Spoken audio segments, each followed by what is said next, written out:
Thank you. And now quarterfinal 2 in the chamber with Chris.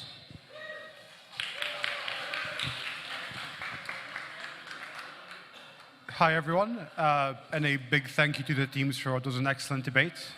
In opening government, we had the team Bucharest A. In opening opposition, we had Oxford B. In closing government, we had Sofia A. And in closing opposition, we had Harvard GM. We had a unanimous decision delivered at the end of the deliberation, where the team going through first is the team in closing government, Sofia A. And the team going through second is the team in opening opposition, Oxford B. Thank you. Thank you. Brilliant. And now quarterfinal 3 with Nicola.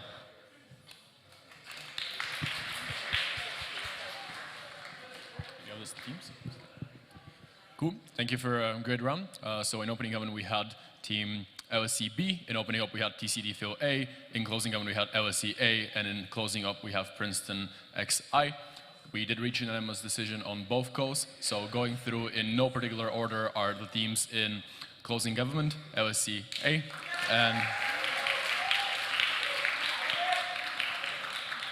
And the team in opening government, LSE B.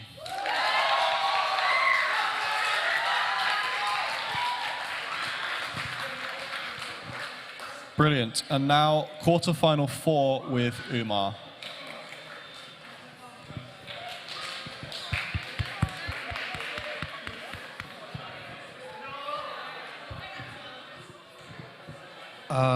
Hello. My name is Umar. I was fortunate enough to be the chair in quarterfinal 4. I had a phenomenal panel consisting of Flora and Harmon. And the teams in that room were as follows. In the opening government, there was Zagreb A. In the opening opposition, there was Oxford A. In the closing government, there was LSE C. And in closing opposition, there was Zagreb C. After a intense deliberation, we were able to arrive at a unanimous call. The teams going forward in no particular order are the team in opening government, Zagreb A. The second team progressing from quarterfinal 4 is the team in closing government, LSE C.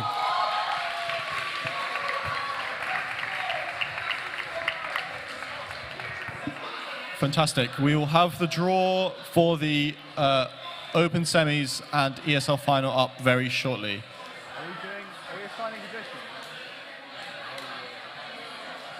Good to see you again. It's been a lot yesterday. It was absolutely nightmare. But somehow it was okay in the end.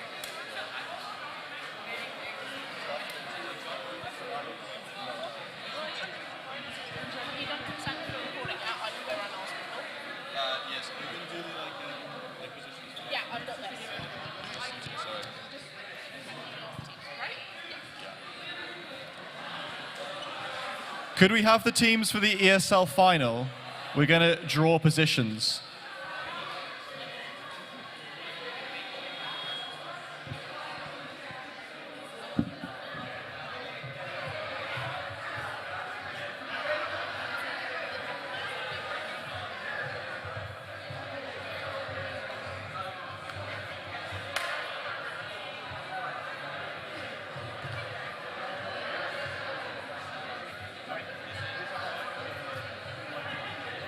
I don't have the motion.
Hello. Can we have the teams for the ESL final to the front, please? I need to select positions. Are we missing EUDA? You guys are Malaya. No, that's EUDA.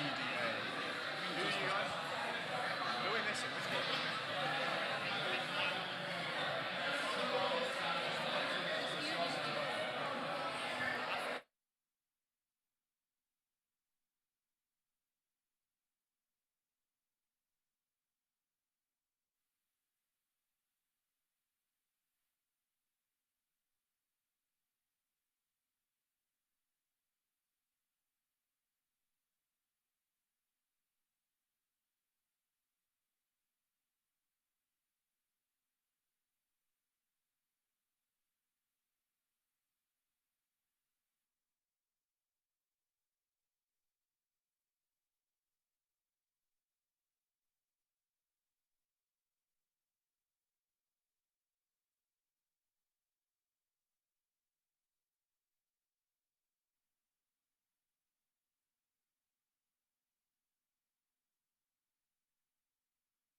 Testing, testing, testing. Whoo. Woo-hoo.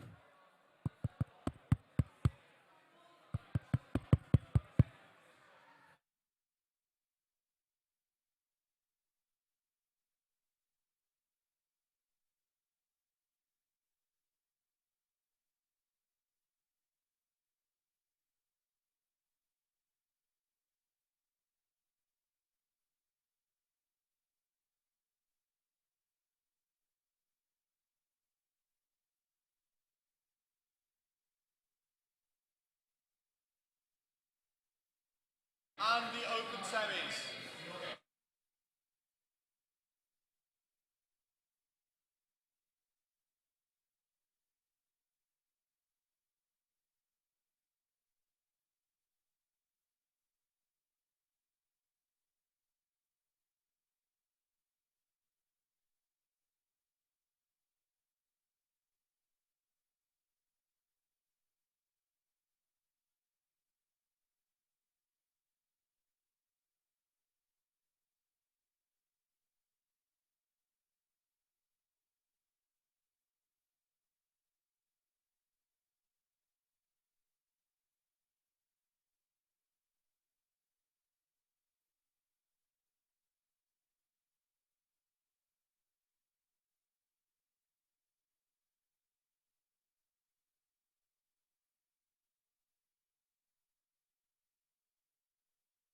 ESL final.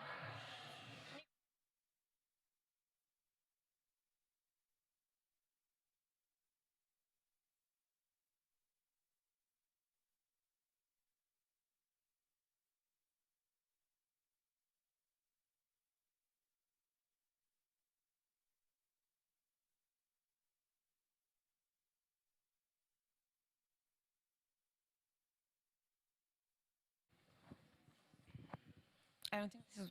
Oh, it's working.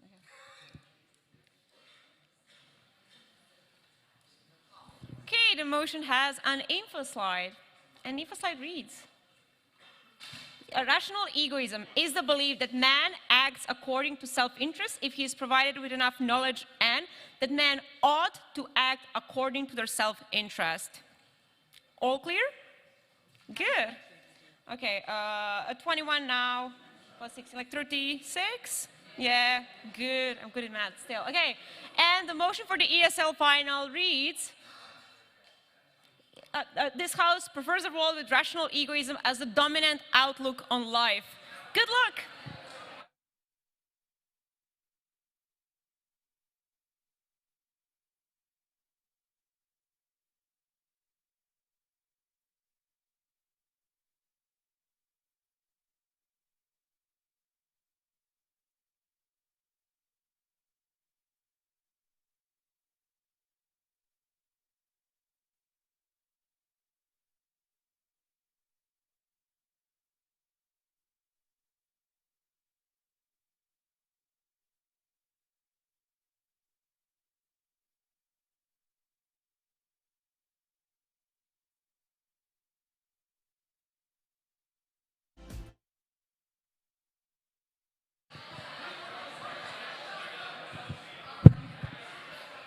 Okay, motion for the semi-final.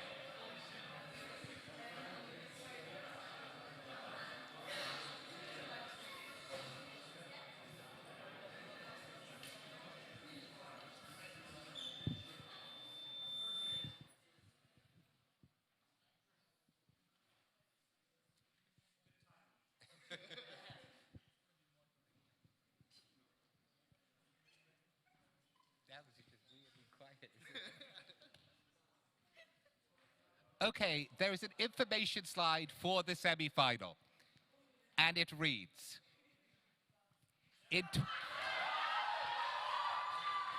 2020.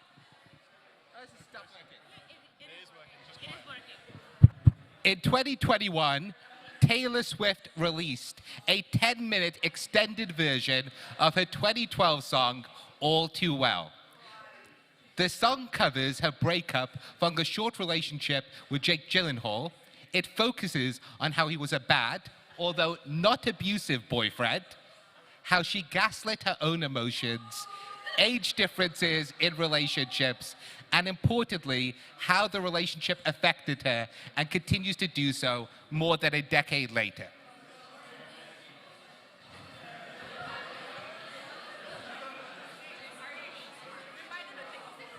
You should probably take a photo of this. Any questions? Okay. Then the motion.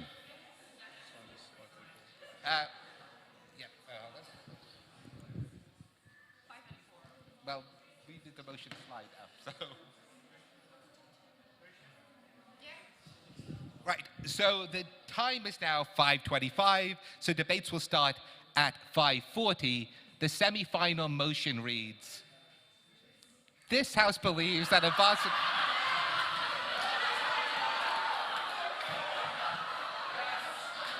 This House believes advanced economies should focus on rapid increases in growth, even at the expense of significant higher rates of inequality. Any questions? Well done, everybody. Well done. Well done, well done. This is on me. I didn't ask if your favorite info slide had already been used.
grab a seat, grab a seat. You have to tilt it here so he looks taller. Okay, yeah, and you catch the, yeah, that's it, that's it, that's it, that's it.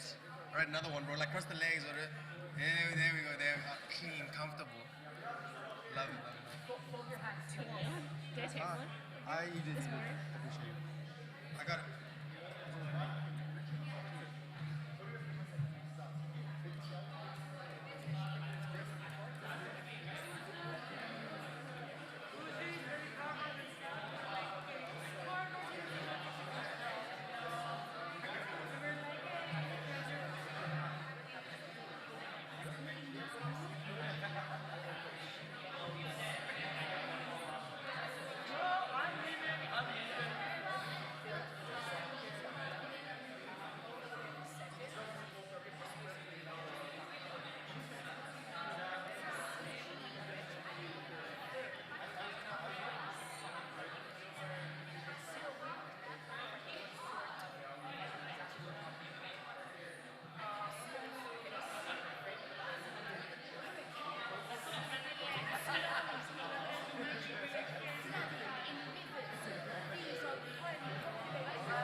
Yes. Sorry, I know you're like about to judge the Yeah, so I might have to just run, but I'll hopefully get through it. I'll be in this. We're in the bathroom. Okay.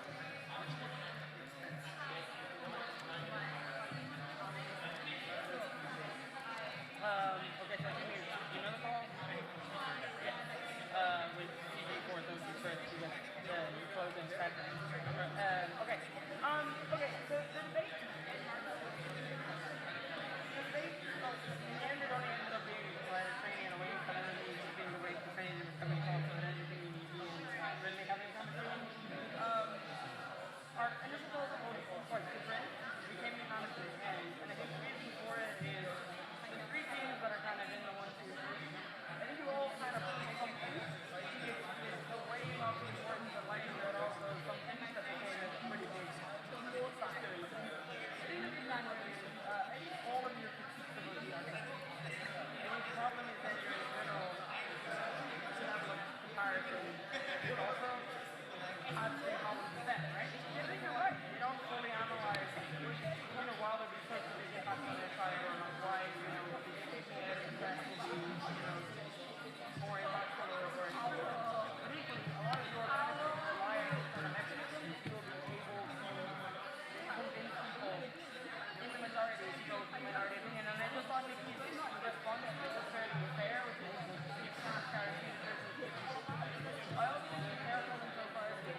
smysl. Why companies do not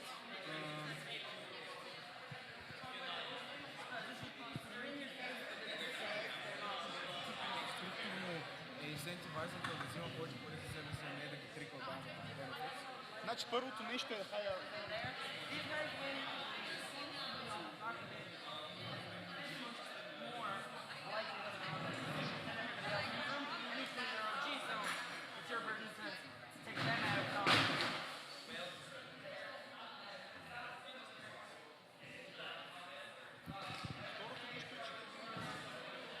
Spend a little less time on.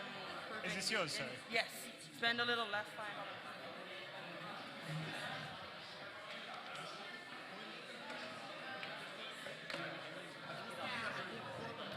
Okay.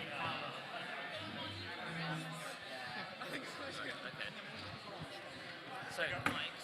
I want two. And are they all 5 bars? Is that 7? Yes. Two bars. 3, 4, 5, 3 bars. You don't have 3 bars.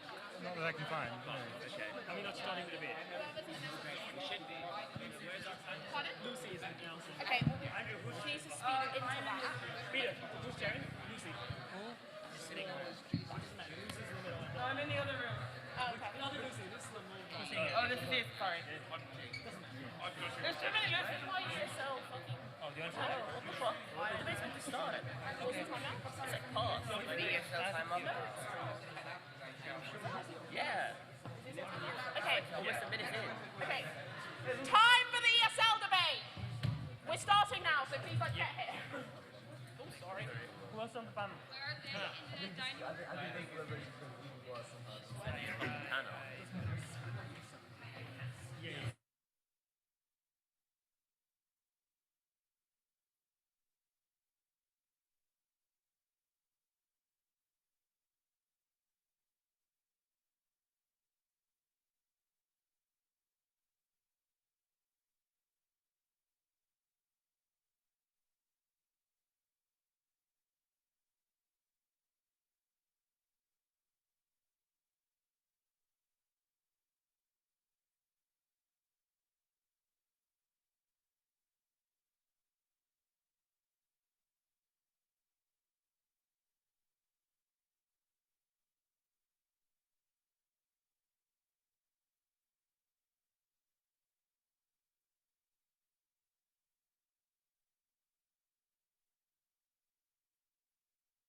It's not.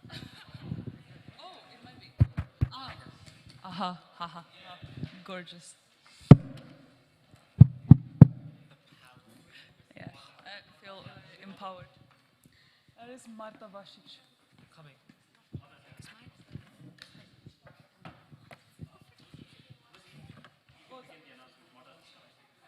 I can't begin without Marta Vasic.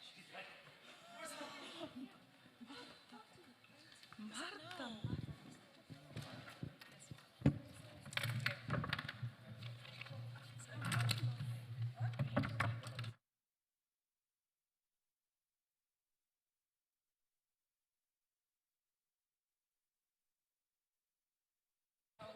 Okay, all teams here? Yes. 1, 2, 3, 4. Looks beautiful. Okay, then we can start. So, hi everyone. Welcome to the ESL Final of Cambridge OE 2022. Congratulations to all the teams for making it to the final. We can have an applause, I guess. My name is Lucy. I'm going to be chairing. I use she, her pronouns, but I would prefer if you address my panel as a whole. If I can get all of them to introduce themselves, starting from my left.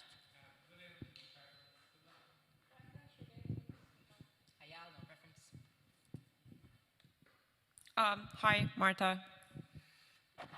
Burn, no preference. Peter, him, good luck. Cool. If I can go around the room, if you don't tell me your name, your speaking order, and your preferred pronouns, if you want to, in opening off.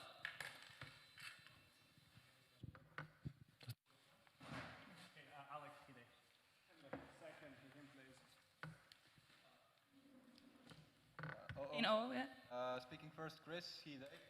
Second, Urte, she, her, please. CG.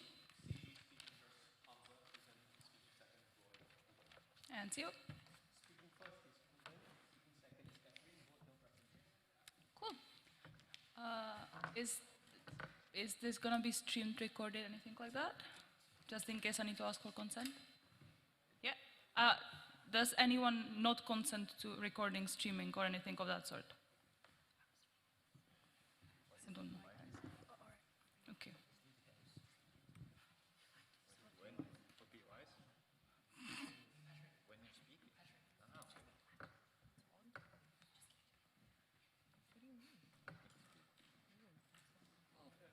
Okay, so if everyone's fine with streaming, then I'm not sure if it's happening. Then in other terms of logistics, I'm going to try to use time kept. It should make a sound at 1 and 6.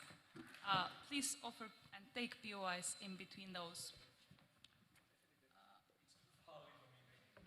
Yeah, you'll have to manage, I guess. It's part of speaking in fancy chambers that you can't.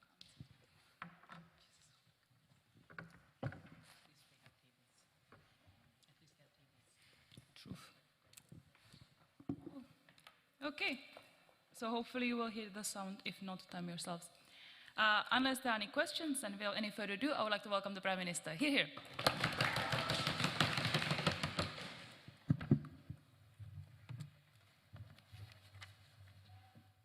Okay, perfect. Okay, speech starting in 3, 2, 1. Panel, we believe that historically, a lot of the biggest failures within society took place because we put false belief into people in positions of power, thinking that they have altruistic incentives, thinking that the way that they want to act will be for the benefit of the greater good, just because this is how maybe some of us think, just because this is how we were raised to think, or how we would like others to think as well. We think that this over-optimism has been the source of a lot of issues. With that, one argument on basically why a world comparatively will avoid a lot of those tragedies. But firstly, let's take a look at what exactly self-interest is, because self-interest can have diverse meanings depending on the context in which you talk about it. So an obvious reason, or an obvious thing that people are self-interested in is things like material gain, right? But we think that this only happens to a certain extent insofar as you look at like relationships between stuff like income and happiness, and you see that there's places around which it peaks. So we don't think that this is necessarily something that people always care about.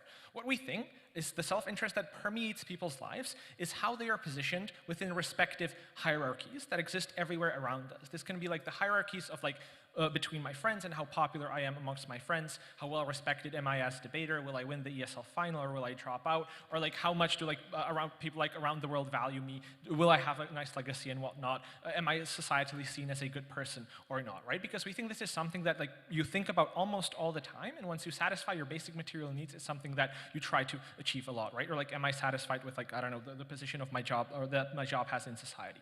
This is important, because you can set up hierarchies that exist in a lot of different ways. So for example, you have some indigenous tribes which frown upon violence, and any form of showing violence is seen as you dropping within that hierarchy, which you then can compare to like other societies that might have set up violence such that if you are more violent, you can ascend within a specific hierarchy.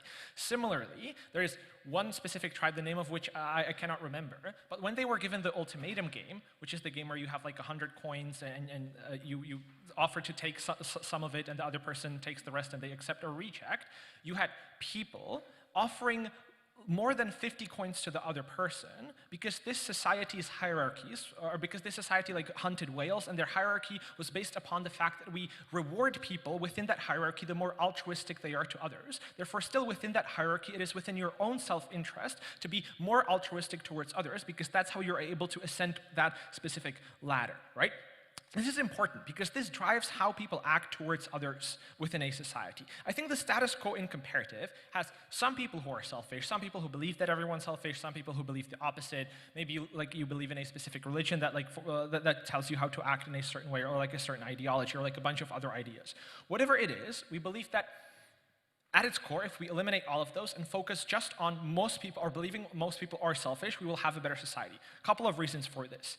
A, because you will have less failures of us mistrusting people to be altruistic and putting a lot of our and trust in them. This looks like, for example, in like debate world, very unpopularly, communism, right? The fact that we believe that people are altruistic to work for the greater good of the society because this is something that they ought to believe in. The fact that we believe that a dictatorship of the proletariat is good for everyone because the people who will be in power will have the incentive of benefiting everyone else, being their incentive. Or the fact that like an intermediate dictator that is supposed to get us to the dictatorship of the proletariat will have the interests of the people in mind. This is problematic because historically those regimes have failed, whether it would be because of like own internal issues like the collapse because of like a bad leader, or because people slacking off, or because of like Western influence, and that's why, or like the USA, and that's why like no communist regime could like ever flourish. The point is, historically in our world, we never try to engage in those systems in the first place because we are not diluting ourselves by the belief that people have the capacity to be altruistic to such an extent to make such a system work. This is important because even if the system in theory, if it's achieved fully, is good or bad, we have seen historically millions of people die, whether this would be through like hunger in China or like the terrible outcomes of Stalin's rule. We think that if we don't even try to engage in those systems historically, we're able to prevent a lot of catastrophes in our world. Secondly, though, we think that the institutions that we surround ourselves with will be a lot better set up historically in our world because we are counting on people being selfish, and therefore we can set up institutions to cater to that, right? And this is maybe like a learning process that we will eventually learn to adapt to and therefore set up institutions to this. This is important because like we can analogize this to like how selfishness works with like how testosterone research works. It's like if you give like men more testosterone, most of them will start acting a bit more aggressively. However, if you give them more testosterone and then you have them play a game where you win the more cooperative you are, the men with testosterone are more cooperative, the men with the placebo become aggressive because we have a notion in our society that aggression is a way to ascend your hierarchy, right? And testosterone usually creates behavior that you believe is the one that allows you to ascend your hierarchy.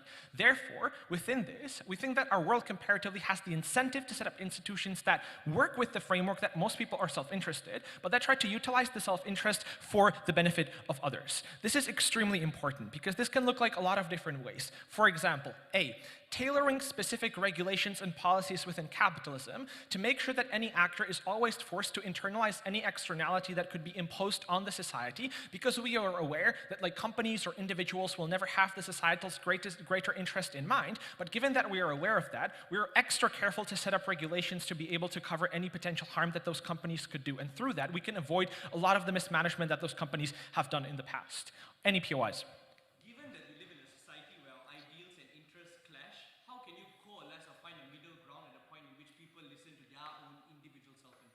So I think there's a lot of stuff that can be said about you being self-interested in, for example, living in a stable society, you being self-interested in others trusting you because otherwise there are like interactions that you cannot have with others and you still have the incentive to, for example, bond societally because of like the Maslow's pyramid of needs. So I think that people can still acknowledge that there's stuff that they can self-interestedly benefit from engaging in like the rest of the society with, and this is why they also have the incentive to set up those institutions up. But it can also look like more stringent checks and balances that are imposed on a lot of leaders. Right? You're unlikely to ever trust a dictator with actually being a benevolent dictator and then like very often them being extremely harsh, which happens in the real world, because you're aware that they don't necessarily have the best interests in mind. Which means that historically, governments in our world probably have much better checks and balances set up that, for example, like bar people with specific business interests to go into office, or make it much tougher for them to actually hurt the public, and make it sure that the regulations are set up such that it is always in the self-interests of the politicians to do the best for society as possible. We think that this is likely to be set up not only because of the responses that I gave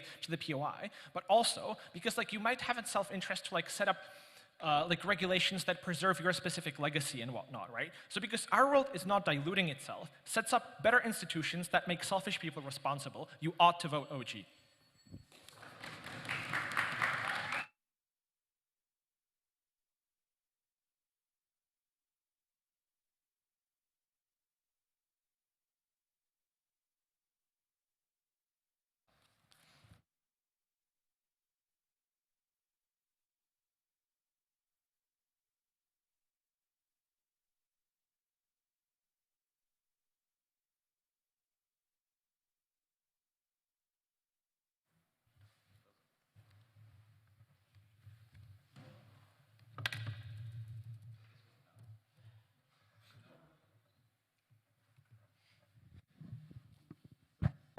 I'm assuming it's working now. Oh my God.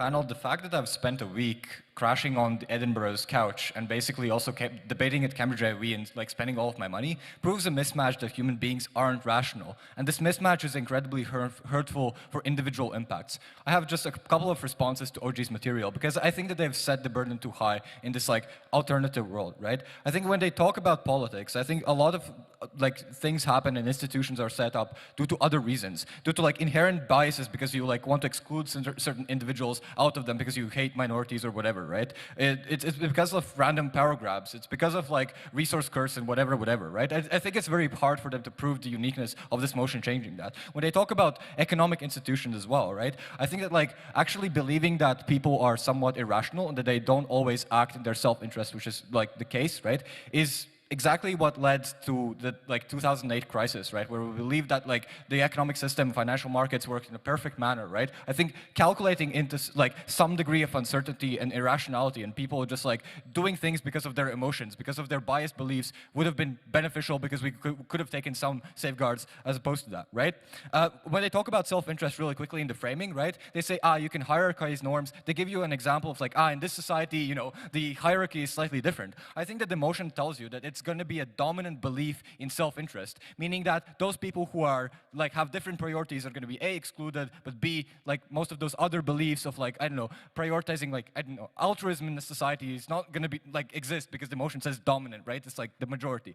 Now, before I move on, I'm going to tell you something about the counterfactual because that's what we do in debates, right? We love counterfactuals. What is the counterfactual on opposition? I think that you see human beings as inherently emotional and oftentimes like acting in an irrational manner, right? This is good also because like it tackles OG's case because you can see politicians also as being irrational and acting in irrational ways, right? So people are more likely to like notice and succumb to their passions, right? Notice that like the rational thing to go and study in Cambridge is probably going and studying econ because it gives you more money, that therefore gives you ways to self-actualize. But maybe you have this like passion for philosophy, right? You might have like go there and do that instead, right? You might dream about like, I might dream about like, I don't know, breaking open, but actually like, okay, I'm just gonna move on, yeah, right? Two things then coming from OG as like impacts, right? First, it's like, what's the harm of disappointment when you don't meet that rational expectation or where you actually choose the different, like the wrong expectation in life because you rationalize your own emotions? And secondly, I'm gonna talk about like how actually like individual relationships are gonna be affected. Notice that this is like a far more proximate impact in this debate that's probably gonna determine the outcome of this. Okay, so the premise for like the disappointment and mental health argument, that's going to be the first part of my speech.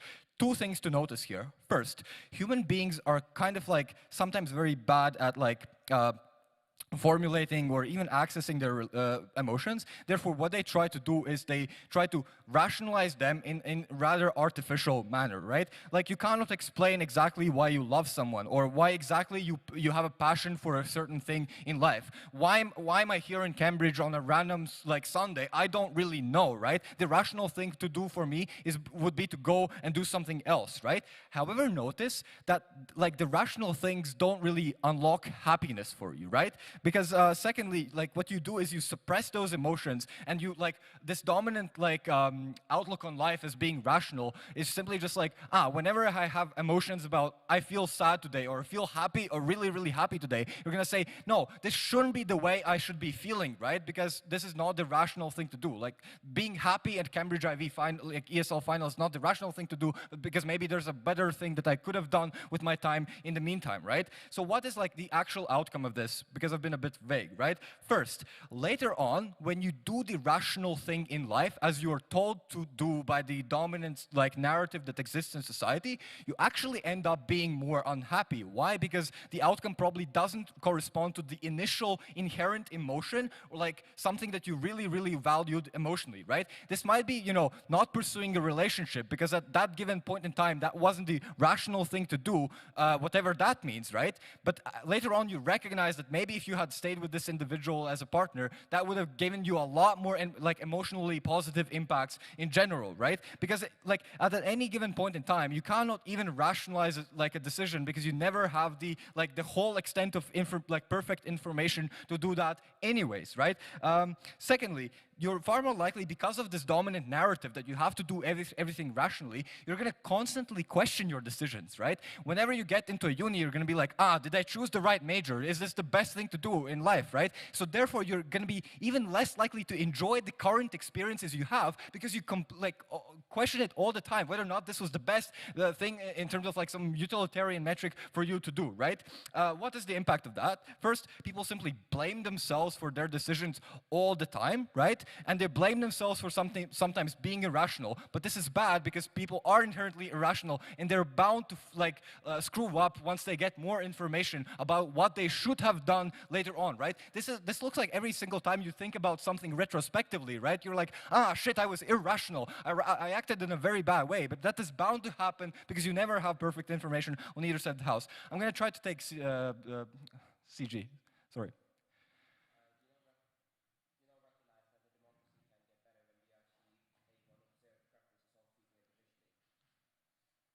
Perhaps, I don't know, you can elaborate on that in your speech, and basically the second part of my speech, why we get better relationships, etc., between people. Two things here. First, essentially, I think that being rational is also very inaccessible, right? This depends on probably your IQ of best calculating what is the rational thing to do about your upbringing, your access to education, a lot of the things that people aren't able to access. So what that happens is even though this is the dominant outlook of life, some people are not going to be able to subscribe to that. What this means is that when this rational individual takes a rational decision, they're essentially going to say, you're not rational, therefore you suck, right? This is very, very bad, right? Because whenever you're conversing with your friends, they're going to be far less understanding of some irrational decisions that you've taken in life, right? Because they believe that, irrational individuals are inherently bad, right? This dominant narrative also presumes that this is the normatively best thing to do, to take rational decisions only, and whenever people show emotions or act emotionally, this is going to be seen as something inherently bad, right? Because of all of these reasons, because we think that we prove that a far smaller burden arguments in this debate, we take it as opening opposition.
Yellow, here.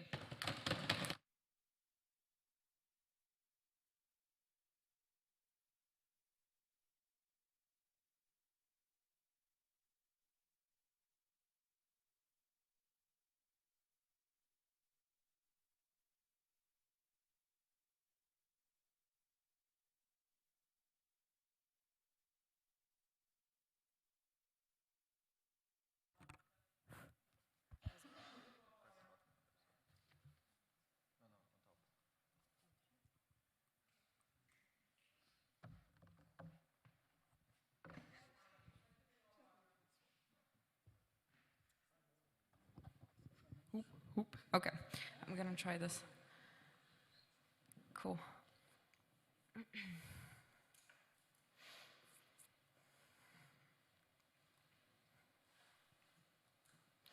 All right, starting in 3, 2, 1. So I'm gonna clean this up. And first of all, I'm gonna talk about what this debate is actually about and what sort of impacts we're actually willing to bring to you.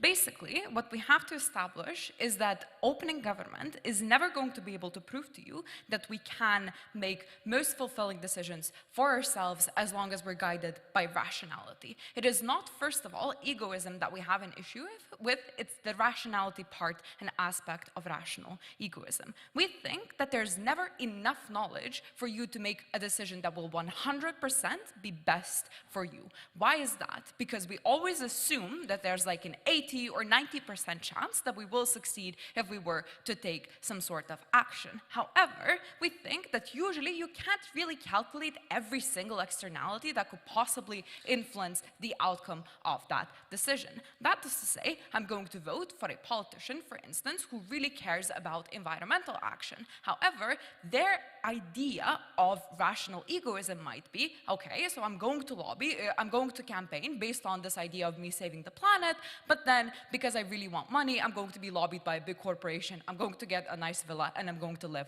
the rest of my life, very possibly. We think that it's not really fair of opening government to imagine, of course, it is a this house prefers a world motion. However, we think that the general institutions wherein you operate, you have to elect people are still going to happen, and because we have subjective ideas of what rational egoism is, what's the best for us and not for us as a society as a whole, they basically cannot claim an impact that they're going to be able to build this utopic society in which everyone can have whatever they want. We think that basically usually our interests are a zero-sum game, and what we think is best for us when we're driven by our kind of egoism, we're inherently going to be opposing the interests and the needs of the other. Why is this important then? On a more individual level, a notice panel that I think that this is much more important than what OG brings to you, which is basically very large-scale impacts on the political scene and whatnot.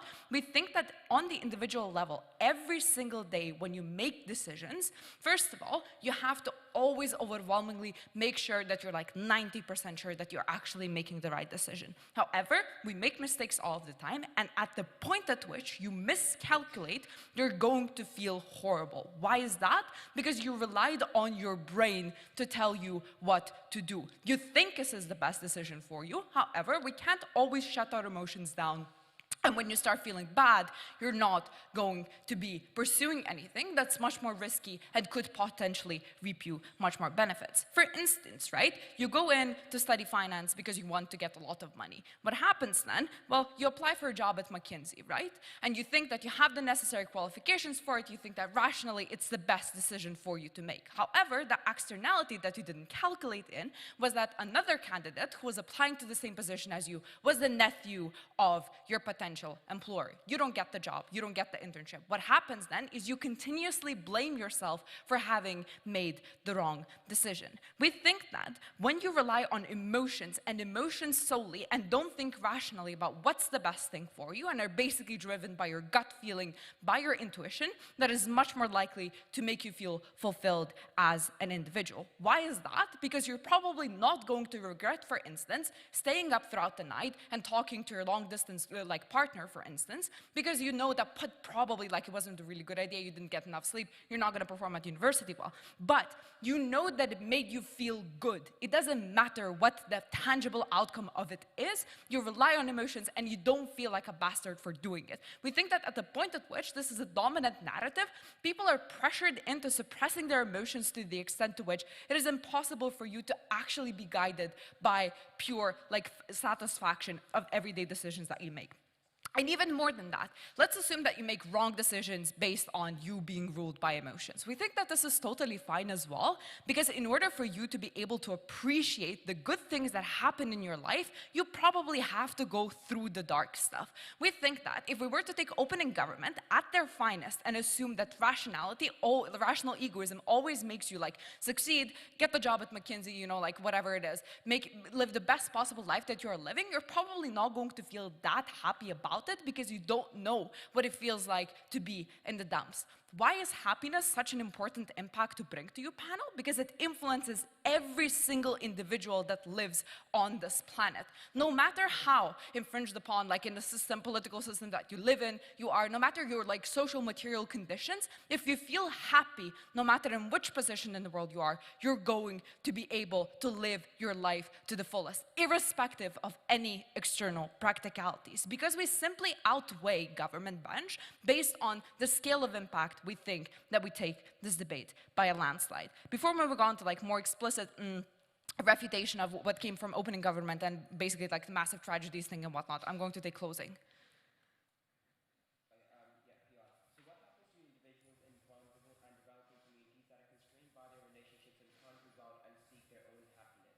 Look, we think that at the point at which you are constrained by externalities, it is much better for you to rely on your emotions and what makes you feel more good rather than try and be productive about it. We think that when you rely on rationality, you're probably going to expect yourself to succeed marginally by making certain decisions. When you're just ruled by the gut feeling, by the gut emotion, you're probably going to be feeling much, much better. But developing countries and whatnot, I'm going to talk about this right now. Massive tragedies, right, and the institutions that you build. We think that largely over-optimism doesn't really cause for a false belief in humankind because we are bound to depend on others who have more power than us.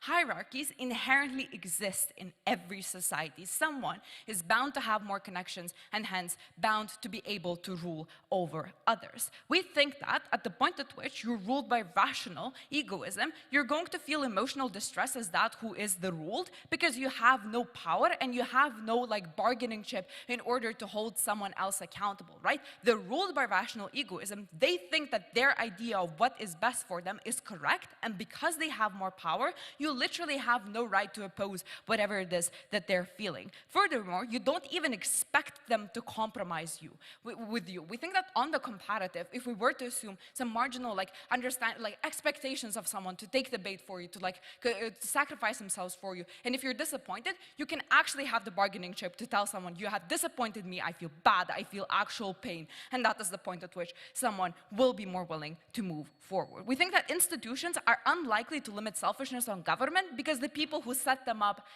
based by their rational egoism will want their power to be unconstrained because it's so subjective, because the rational egoism is a zero-sum game. People are bound to be unhappy. That is why I vote opening opposition.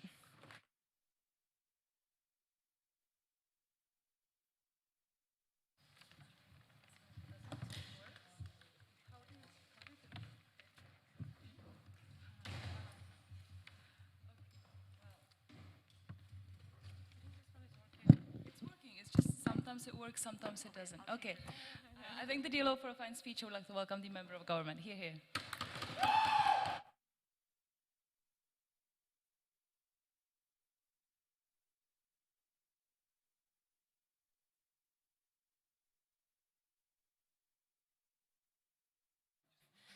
Okay, can everyone hear me now?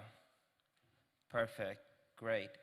For POIs, just signpost, please don't badger me. With that said, I know that I'm representing UCL today, and it's a privilege, but at the same time, I started my debate journey at Nottingham Debating Union. We're a small community, but it's an achievement for the NDU, so big up NDU.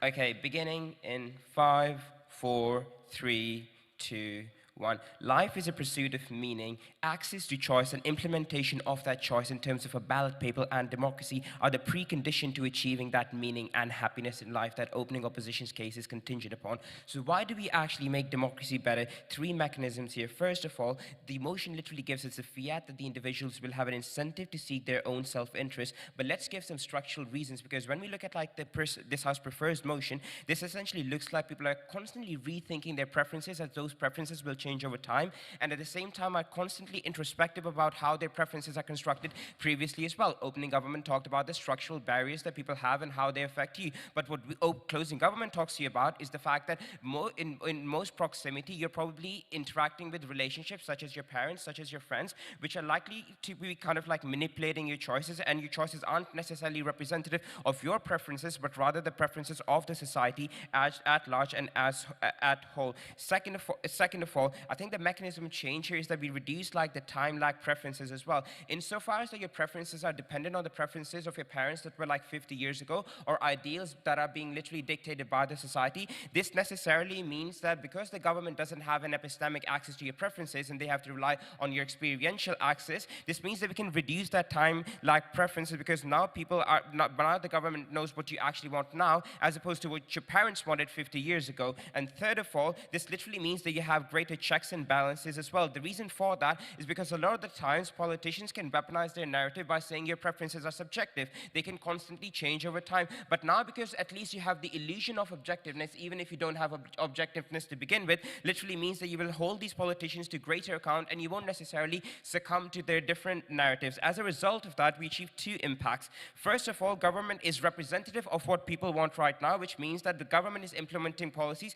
which people want in present, and those policies happen to be more pressing, such as like environmentalism, as opposed to like some conservative neoliberal policy that people had 20 years ago and stuff like that. But second of all, this also means that you understand yourself better as an individual and recognize that your preferences will change over time as well, which means that you will have an incentive to constantly explore your preferences in the next electoral cycle, which means that the democracy and your right to choice is significantly better on our side of the house. How does that weigh against opening government? Because opening government is bent on talking about like past catastrophes and stuff like that, but closing government talks about how the future and present happiness is significantly more important, because those preferences are implemented at the moment. Second of all, opening government is hesitant to engage within the structures that we live in today, whereas opening opposition wants to interact with those structures, and closing government is taking opening opposition in the best case scenario and saying that, look, we can actually change democracy and make it more representative and suitable to the people. And lastly, opening government also talks about the harms to like the companies and individuals. However, those harms are contingent upon accountability to these politicians, because at the end of the day,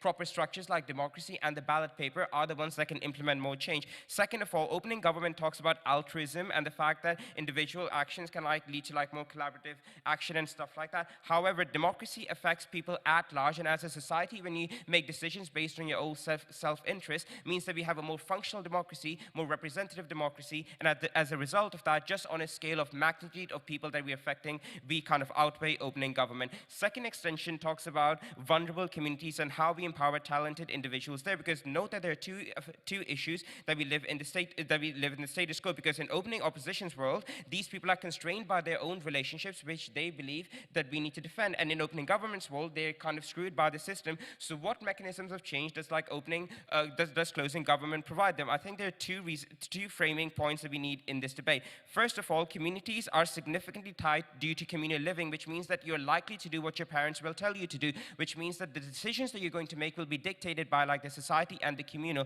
This is much different from like democracy in a liberal society, because now your decisions and agencies are significantly constrained. But second of all, you will have a more coercion to kind of sacrifice your own individual development at the expense of the development of your community at large, which means that you might suffer nihilism or depression because you are literally chained together in a life that you didn't necessarily choose to be born in. Which means that there are four broad changes. First of all, the first change is like you may like leave these communities because you recognize that your development as a talented individual or individual in like a vulnerable community might be met somewhere else. Perhaps you might have to move to like a metropolitan city or something like that, where you can be provided with more material and economic substantive happiness. Second of all, you can act as an inspiration and role model for other people as well, which means that you can be the stimulus for change. When people see that you're actually leaving communities to kind of pursue your own happiness, this is where people will probably incentivize and see yourself as like the role model and someone who's breaking the glass ceilings and kind of thinking about themselves. And third of all, this kind of like highlights communities as well. When it's like talented individuals who aren't necessarily just stuck in like vulnerable communities move out into like cities, this is when these communities get more media recognition, kind of get talked about within the society, the political capital that they don't necessarily have in the status quo. I think we receive two impacts. First of all, the communities can actually benefit from the development and the recognition that they receive, which means that there will be more uplifting of like the economic circumstances of people there. And second of all, the agency of these marginalized community, because note that these people living in vulnerable communities don't necessarily have access to a lot of the relationships that opening opposition talks about, which means if anything, we make the most vulnerable and marginalized people even happier. Before I move on to how relationships will be impacted and why healthy skepticism is good, I'll take opening opposition.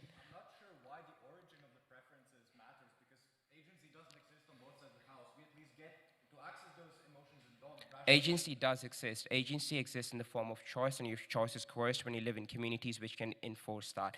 Lastly, on relationships, directly clashing with opening opposition, because now that at least you will constantly think about the outcome that you will have, and the reason for that is threefold. First of all, there will be healthy skepticism, which means that before you get into a relationship, you will deliberate with yourself. You will kind of be more critical. Opening opposition believe that this is a harm, that you will constantly think like, why am I here? Why should I be here? But if you think that but if you're asking yourself the question why you're here, then perhaps you just shouldn't be there to begin with. Second of all, this will also minimize pain as well, because note, opening opposition's mechanism is that we will have more happiness, but if we can minimize pain, that is the equivalent of kind of just like having more happiness as well. But closing government goes even further and says that once you kind of get involved in relationship based on like your emotional stimuli and just to like experience, like explore yourself, the pain that you get from like leaving those relationships or being in those abusive relationships is much significant than, let's say, like the endorphins you get from like happiness and like getting into those relationships to begin with, which means that on like a pain or happiness maximus, we kind of ensure that there's like less pain, and insofar as that pain can be more severe than happiness and we minimize that pain,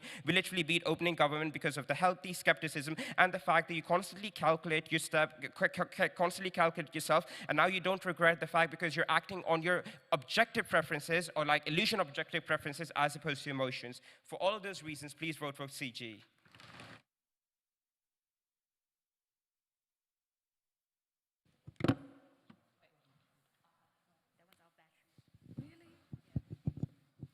No, it's good, it's good. I thank the member of GOV for a fine speech. I would like to welcome the member of OP.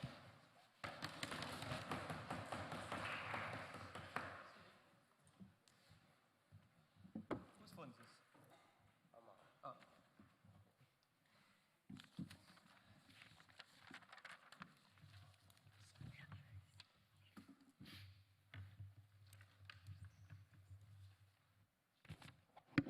Test.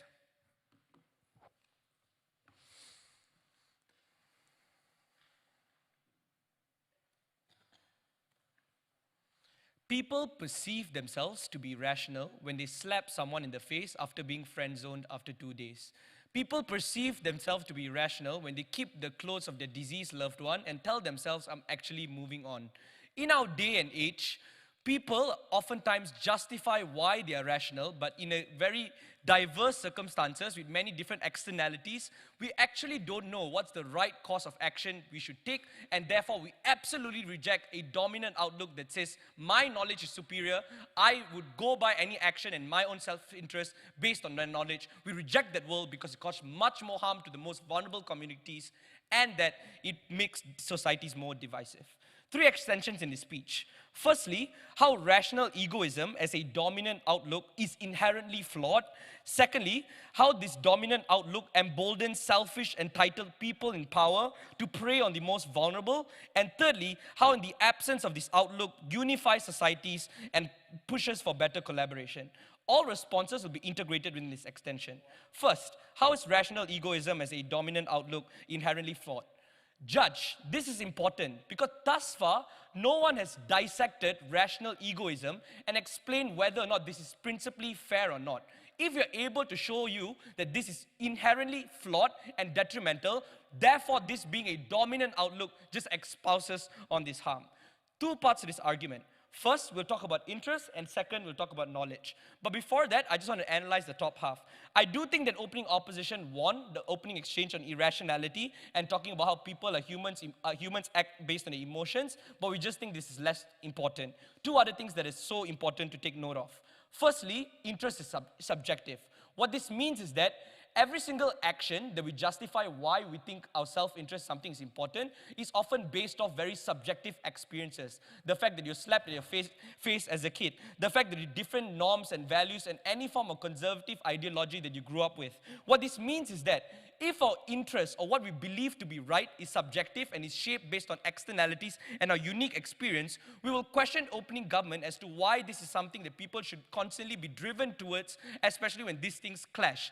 In a society that composes of different individuals, of different ideals and what they believe in, we don't see why this can create a middle ground or a form of unity when people are driven of different things that oftentimes clash. So you will result in a world where people clash and butt head against each other, not one that people can actually find middle ground and improve other individuals' life, more adversity in your world. Have a seat. Secondly, let's talk about knowledge, and this is significantly important. Two things to note here. Number one, we want to argue on epistemology. We actually don't know the accuracy of this knowledge. What this means is that if rational egoism is acting based on knowledge, it has to be knowledge that's accurate. But that's not something we can guarantee.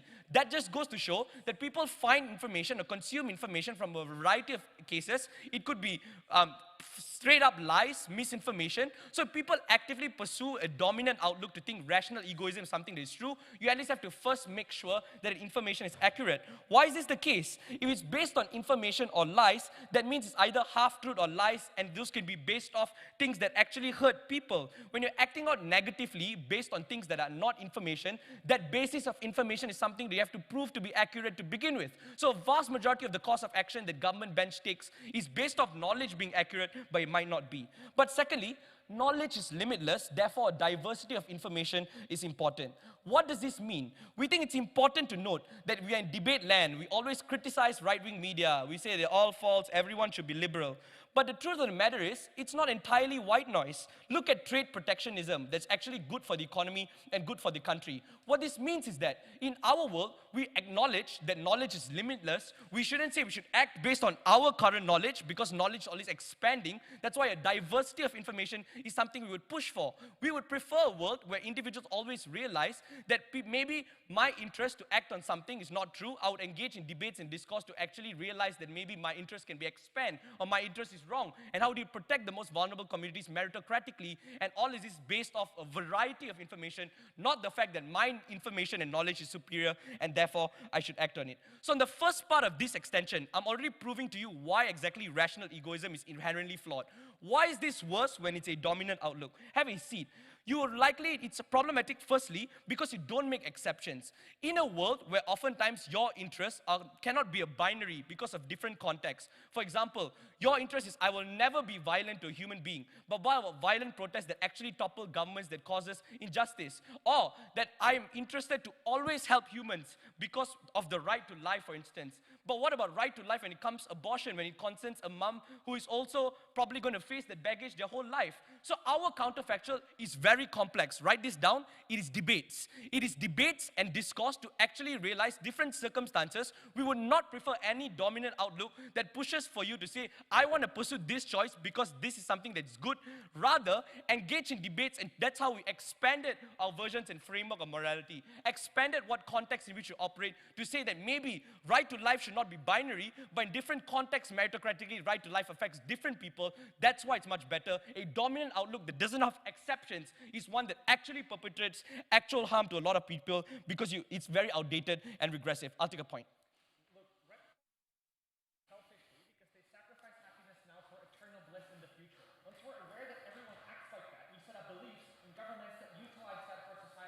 Bro, I'll talk about how you're really a cop-out in this debate and you actually don't have any form of altruism in my second argument. Second argument is how this actually emboldens the most selfish individuals, the most vulnerable.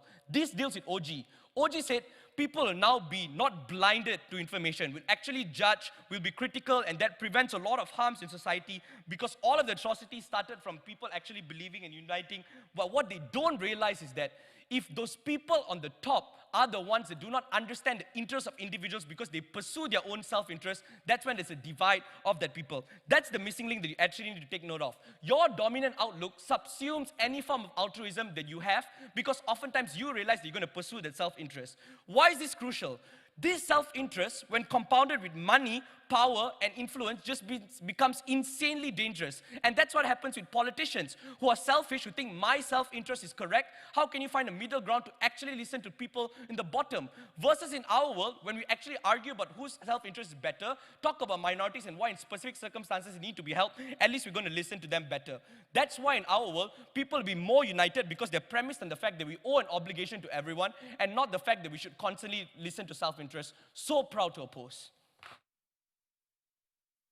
Self-interest for you to protect other individuals from harm. Hence, your skepticism is one that is going to be flawed because you feel like you have to please that individual for you to be happy because you are a sip, I guess. In that type of relationship, I don't know why it is true that your skepticism that is protecting yourself is one that is going to act in your interest, given that what you believe to be is your self-interest is one that is flawed, which is why Kuhn's framing of what your interest is likely to be is extremely subjective. It is one that is extremely embedded within how your relationships are different with other individuals. I don't know why. It's always going to result in you minimizing pain. They can't just assert that and give you levels as to why it is true. I mean, they didn't do that. Yeah, so I think that is why their impact doesn't really materialize. All right, that's me dealing with the best of closing government. I'll now deal with opening government and the extension that closing government has that kind of is similar to opening government.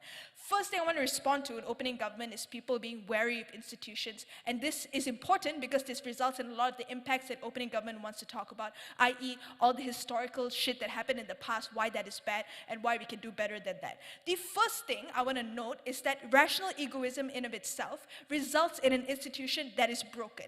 What is the impact then? Your government is likely to be flawed because it's one that prioritizes the interests of the elites. There's no reason as to why this translates to benefits to people on the ground. But second, I would argue that the power balance is abused, right? Because rational egoism doesn't remove power asymmetry, given the fact that people are likely to use that power asymmetry to their benefit because it is literally in their self-interest. I don't see why all the past atrocities that opening government claims would likely not have happened, wouldn't have actually happened, right? Second thing I want to respond to is a lot of things are quite symmetric.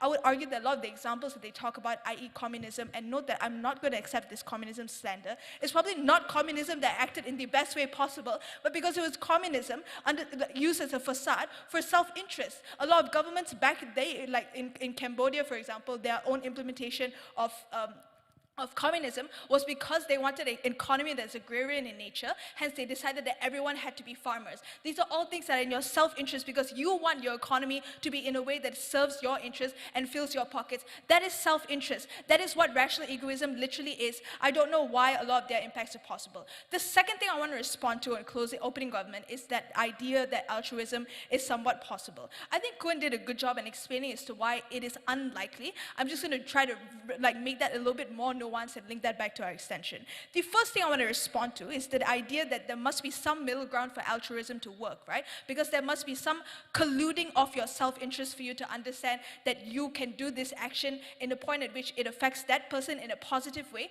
and it also impacts me in a positive way, hence I am likely to do this, right?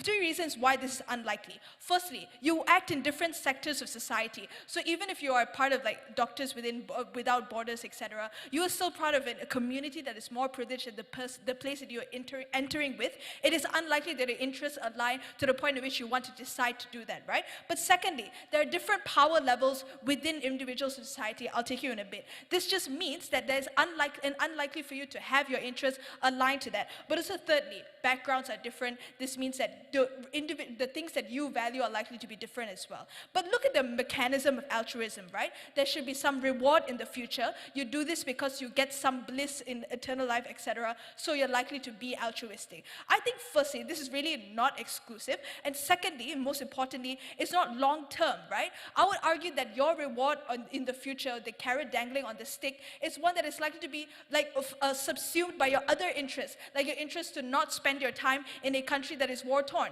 or your interest to enjoy your life in your privileged country. OPG, go.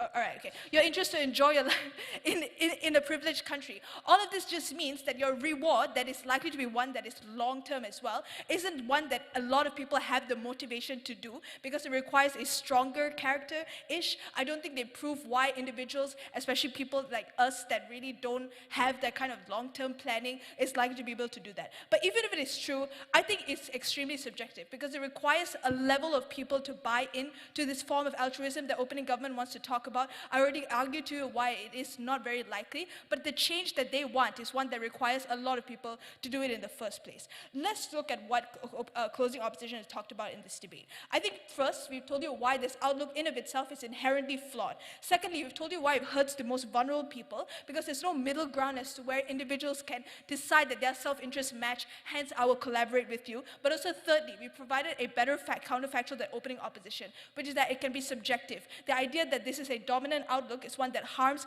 other views that would protect your interests in a better way. This is debate winning because it proves to, at least caters to the most number of people, and like guys, it's the most intuitive argument. Very proud to oppose.